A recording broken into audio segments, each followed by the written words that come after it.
Hello, नमस्कार विद्यार्थियों। मैं आरबी लेगा हमारे और आपके अपने यूट्यूब चैनल मैथ्स टॉपिक पर आप सभी का पुनः एक बार हार्दिक स्वागत करता हूं, हार्दिक अभिनंदन करता हूं। हम पढ़ रहे थे 5.3 के 15 प्रश्न पूरे हो चुके थे। आज हम बात करते हैं प्रश्न संख्या 16 या उससे आगे के बारे में।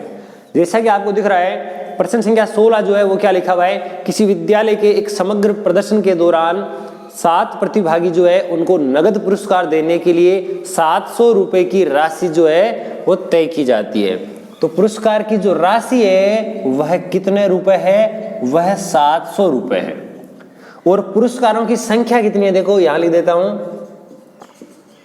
यहां लिख देता हूं। पुरस्कार जो है, पुरस्कारों की संख्या, ये हमारे पास जो समांतर श्रेणी बनेगी ना, इसमें पदों की संख्या का रोल निभाएगी, यह 7। हम मान लेते हैं कुछ कि हमारे पास कोई ना कोई पुरस्कार होंगे, पर उससे पहले जो प्रश्न में थोड़ा सा ध्यान देने की आवश्यकता है। प्रश्न में कहता है कि प्रत्येक पुरस्कार आगे आने वाले पुरस्कार या अपने पीछे वाले पुरस्कार के 20 का अंतर है। यदि सबसे पहले वाले को x रुपए मिलते हैं तो उसके बाद में x माइनस 20 मिलेगा, यानी पहले वाले को 200 मिलते हैं तो उसके बाद में 200 माइनस 20 यानी 180 मिलेंगे। अगर पहले वाले को केवल 150 मिले तो उसमें से 20 कम यानी 130 मिलेंगे। हर बार 20 रुपए कम मिलने, माना पहला जो पुरस्कार है, पहला पुरस्कार है वो मैं मान लेता हूं कि x रुपए है। अगर पहला पुरस्कार x रुपए है तो अब देखो दूसरा पुरस्कार क्या होगा, दूसरा पुरस्कार ये हो जाएगा x माइनस 20 कम। ये देखो, इस यहां दो तरीके से हल कर सकते हो। यह जो आपने माना x, ये सबसे बड़े वाला पुरस्कार है। कैसे पता चला, अभी देख बताता हूं आपको। यदि आपने सबसे बड़े वाले पुरस्कार को x माना है तो इसके बाद आने वाले सभी इससे कम होंगे, और यहां आप लिख सकते हो माइनस 20, माइनस 40, माइनस 60, माइनस 80। अगर आपने इसको सबसे छोटे वाला माना है तो सबसे छोटे वाला अगर केवल x है तो उसके आगे वाला x प्लस 20, x प्लस 40, 60, यानी प्लस कब आएगा माइनस कब आएगा, ये हमारे यहाँ मानने पर डिपेंड करता है। ये मैंने बड़े वाला माना है तो यानी बाकी जितने भी आएंगे उससे छोटे आएंगे। दूसरे वाला x माइनस 20 हो गया। तो अब हमारे पास तीसरा पुरस्कार भी तो आएगा ना। तीसरा पुरस्कार कितने, देखो ये तो है a या a1, ये है a2 और ये है a3। इसका मतलब आएगा x माइनस 40। ये कहां से आया, देखो x माइनस 20 तो पहले से था, इसमें से और 20 घटा दो, माइनस 20 और माइनस 20 मिलाकर माइनस के 40 हो गए। ये हमारे पास कितने पद हो गए, 3। अब हमें इनका अंतर ज्ञात करना है, सार्वय अंतर, सार्वय अंतर जिसको कॉमन डिफरेंस d के नाम से जानते हैं। a2 क्या है, a2 है x माइनस 20, इसमें से x1 घटाना है तो x से x घट गया और यहां मेरे पास d का मान आया 20। यहां अगर आप x माइनस 20, x माइनस 40 ले रहे हो तो d का मान ऋणात्मक यानी माइनस का आएगा, और अगर आप यहां x प्लस 20 प्लस 40 ले रहे हो तो यहां प्लस का जाएगा। ओके, अब यहां हमारे पास मान आ गया पदों की संख्या भी है, सबका योगफल कितना था 700।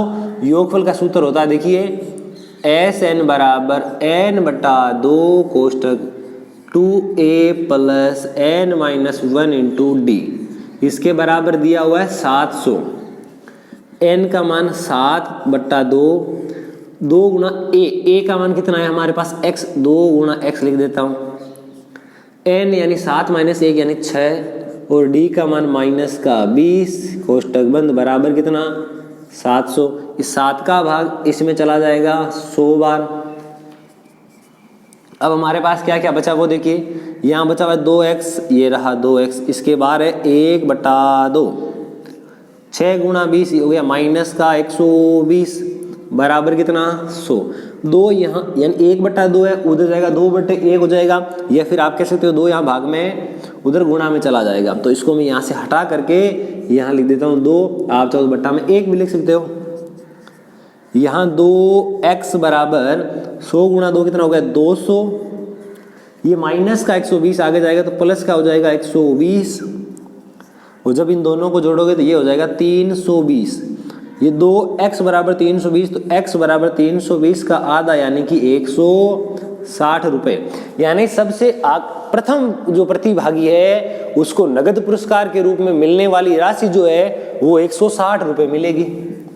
तो यानी कि पहले पुरस्कार को मिलने वाली राशि 160 रुपये, दूसरे पुरस्कार को मिलने वाली राशि 160 माइनस 20 यानी 140 रुपये, तीसरे पुरस्कार की राशि माइनस 20 कर दो 140, उसके बाद में 100 रुपये, उसके बाद में 80 रुपये, उसके बाद में कितना 60 रुपये, 1 2 3 4 5 6 हो गया, और उसके बाद में 40 रुपये।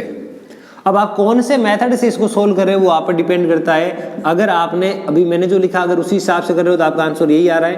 बट अगर आप यहाँ लिखते हो x + 20 x + 40 तो यहाँ अंतर जो है वो प्लस का 20 आएगा, और यहाँ मैंने जब यहाँ 160 प्राप्त किया तो आपका उत्तर आएगा 40। अब आपको उसमें जोड़ते हुए लिखना, क्रम थोड़ा सा उल्टा आ जाएगा, कोई दिक्कत नहीं है। यहाँ बड़े से छोटे के क्रम में आएगा, आपका छोटे से बड़े के क्रम में आ जाएगा। दोनों में से जो मेथड आपको उचित लगे वही आपको लिखना है। ये हमारा क्वेश्चन यहाँ जो है 16 नंबर कंप्लीट होता है। बात करते हैं क्वेश्चन नंबर 17 के बारे में। प्रश्न संख्या 17 जो है वो क्या कहते हैं, किसी कक्षा, किसी स्कूल में, किसी विद्यालय में वायु प्रदूषण को कम करने के लिए पूरी स्कूल जो है उसके सारे विद्यार्थी किसी प्रतिभा में भाग लेते हैं, प्रतिभागी में। तो सारे के सारे प्रतिभागी जो है जिस भी प्रतिभा में भाग लेते हैं उसके अंदर क्या करते हैं, देखिए बोला कि सभी कक्षाओं के अलग अलग अनुभाग यानी सेक्शन बने हुए हैं। प्रत्येक कक्षा के 3 अनुभाग बने हुए हैं। प्रत्येक कक्षा के कितने अनुभाग बने हुए हैं, 3 अनुभाग बने हुए हैं। और वो किस प्रकार से पेड़ लगाते हैं, उन लगाए गए पेड़ों की संख्या देखिएगा। पहली जो कक्षा है उस पहली कक्षा के अंदर जो है एक अनुभाग 1 पेड़ लगाता है। कुल यहाँ 3 अनुभाग है, 3 अनुभाग है तो यहाँ पेड़ भी 3 लग जाएंगे। यानी पहली कक्षा जो है वो आपको 3 पेड़ लगा करके देगी। यहाँ मैं छोटी सी लाइन लिख देता हूं। पहले तो लिखेंगे प्रत्येक कक्षा में अनुभागों की संख्या, प्रत्येक कक्षा में अनुभागों की संख्या कितनी है, 3। अब देखो जो पहली कक्षा है, पहली कक्षा प्रथम कक्षा जो है उस पहली कक्षा द्वारा लगाए गए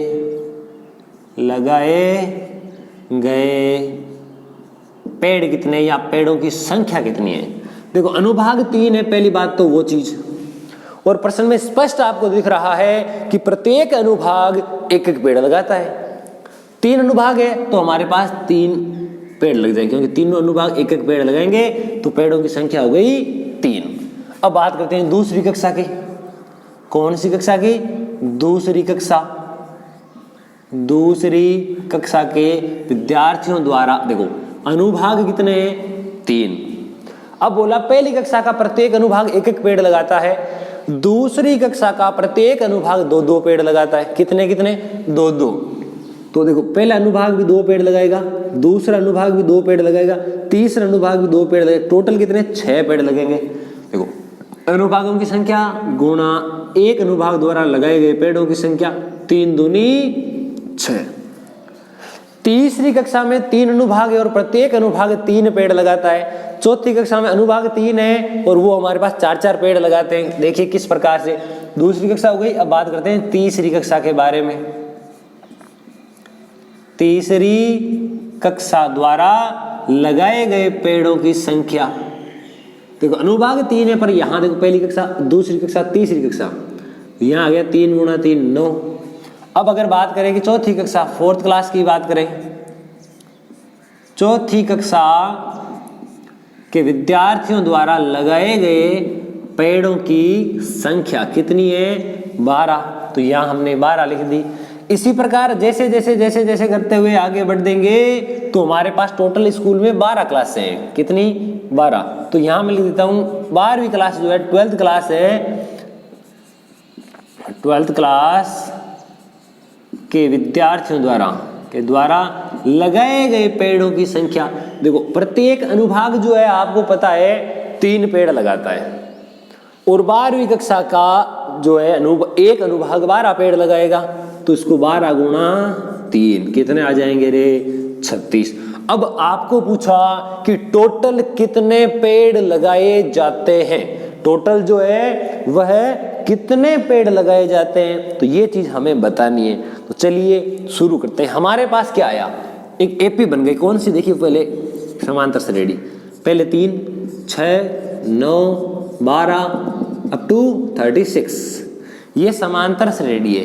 इस समांतर श्रेणी का देखो पहला पद आपके पास है, समांतर श्रेणी का पहला पद यानी 3, सार्व अंतर जिसको कॉमन डिफरेंस कहते हैं, सबके बीच का अंतर कितना, देखो 6 - 3 बराबर 3, अंतर भी 3, n यानी पदों की संख्या, कक्षाएं कितनी है 12, सारे मान उपलब्ध है। तो अब हम योगफल कर देते हैं, योगफल का n/2 कोष्टक 2a + n - 1 × d, या फिर a + l लिखो और l की वैल्यू 36, अंतिम पद कितना है 36, n की जगह 12/2, a यानी प्रथम पद प्लस l यानी अभी लिखा था हमने 12/2 यानी 6 × 39, 6 × 9 54 हासिल का 5, 18 और 5 हमारे पास में कितने हो जाएंगे 23।